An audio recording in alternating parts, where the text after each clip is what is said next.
IPL 2025 సీజన్లో Punjab Kings తొలి మ్యాచ్లోని victory అందుకుంది. నిన్న మంగళవారం గుజరాత్ టైటన్స్ పై 11 పరుగుల తేడాతో విజయం సాధించి బోని కొట్టింది. పంజాబ్ బ్యాటర్లలో ప్రియాంక్ సారియా 47 పరుగులు చేయగా శ్రేయస్ అయ్యర్ అయితే ఏకంగా ఆకాశం హద్దుగా చెలరేగిపోయాడు. 42 బంతుల్లో 5 ఫోర్లు 9 సిక్సర్లతో 97 పరుగులు చేసి నాటౌట్ గా నిలిచాడు. చివర్లో శశాంక్ సింగ్ అయితే నెక్స్ట్ లెవెల్ బ్యాటింగ్ చేశాడు. కేవలం 16 బంతుల్లోనే 6 ఫోర్లు 2 సిక్సర్లతో 44 పరుగులు చేసి భారీ స్కోర్లో కీలక పాత్ర పోషించాడు. సెంచరీ కాకపోయినా పర్వాలేదు, జట్టు స్కోరు పెంచడమే లక్ష్యంగా కెప్టెన్ గా శ్రేయస్ అయ్యర్ తీసుకున్న నిర్ణయం శశాంక్ సింగ్ ఆకాశం హద్దుగా చెలరేగిపోయాడు. అందుకే పంజాబ్ కింగ్స్ ఈ సీజన్ లో సన్ రైజర్స్ తర్వాత అత్యధిక స్కోరు నమోదు చేసింది. ఇక 244 పరుగుల లక్ష్యంతో బరిలోకి దిగిన గుజరాత్ టైటన్స్ కు ఓపెనర్లు సాయి సుదర్శన్, శుభమన్ గిల్ మంచి ఆరంభాన్ని అందించారు. తొలి వికెట్ కు 35 బంతుల్లోనే 65 పరుగులు జోడించిన తర్వాత 14 బంతుల్లోనే 33 పరుగులు చేసి గిల్ అవుట్ అయ్యాడు. ఈ దశలో Jos Buttler, Sai Sudharsan innings ను ముందుకు తీసుకెళ్లారు. ప్రారంభంలో నిదానంగా ఆడిన వీరిద్దరు ఆ తర్వాత బ్యాట్ జులిపించారు. రెండో వికెట్ కు 96 పరుగులు జోడించి జట్టును విజయం దిశగా నడిపించారు. వేగంగా ఆడే క్రమంలో సాయి సుదర్శన్ 74 పరుగులు చేసి అవుట్ అయ్యాడు. ఇక బట్లర్ జత కలిసి రూథర్ఫోర్డ్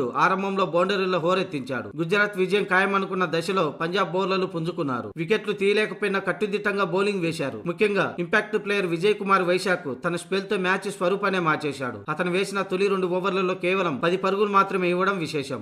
అయితే ఈ మ్యాచ్ లో పంజాబ్ బ్యాటర్ శశాంక్ సింగ్ శ్రేయస్ అయ్యర్ సెంచరీ చేసే అవకాశం ఉన్నా కూడా అతనికి స్ట్రైక్ ఇవ్వలేదు. దీనిపై మ్యాచ్ అనంతరం స్పందించాడు శశాంక్ సింగ్. ఆఖరి ఓవర్ కు ముందే 97 పరుగులు చేసిన శ్రేయస్ అయ్యర్ మరో 3 పరుగులు చేసి ఉంటే సెంచరీ అయ్యేది. అయితే చివరి ఓవర్ లో శశాంక్ సింగ్ 23 పరుగులు రాబట్టాడు. ఒక్క బంతి కూడా శ్రేయస్ అయ్యర్ కి ఇవ్వలేదు. అయితే శ్రేయస్ అయ్యర్ తన సెంచరీ కోసం కాకుండా స్వేచ్ఛగా షాట్లు ఆడాలని చెప్పాడు. దాంతోనే నేను స్ట్రైక్ ఇవ్వలేదని శశాంక్ సింగ్ పేర్కొన్నాడు. శ్రేయస్ అయ్యర్ బ్యాటింగ్ అద్భుతం. డగౌట్ నుంచి అతను బ్యాటింగ్ చూడముచ్చటగా అనిపించింది. నేను బ్యాటింగ్ కు రాగానే శ్రేయస్ అయ్యర్ నాకు ఒకటే చెప్పాడు, తొలి బంతి నుంచి హిట్ చేయాలన్నాడు. తన సెంచరీ కోసం కాకుండా స్వేచ్ఛగా షాట్లు ఆడాలని సూచించాడు. దాంతో నేను బౌండరీలు కొట్టేందుకే ప్రయత్నించాను. దాంతో శ్రేయస్ అయ్యర్ నిర్ణయం మేరకే నేను స్కోర్ బోర్డును పెంచేందుకు బౌండరీలతో విరుచుకుపడ్డానని శశాంక్ సింగ్ పేర్కొన్నాడు.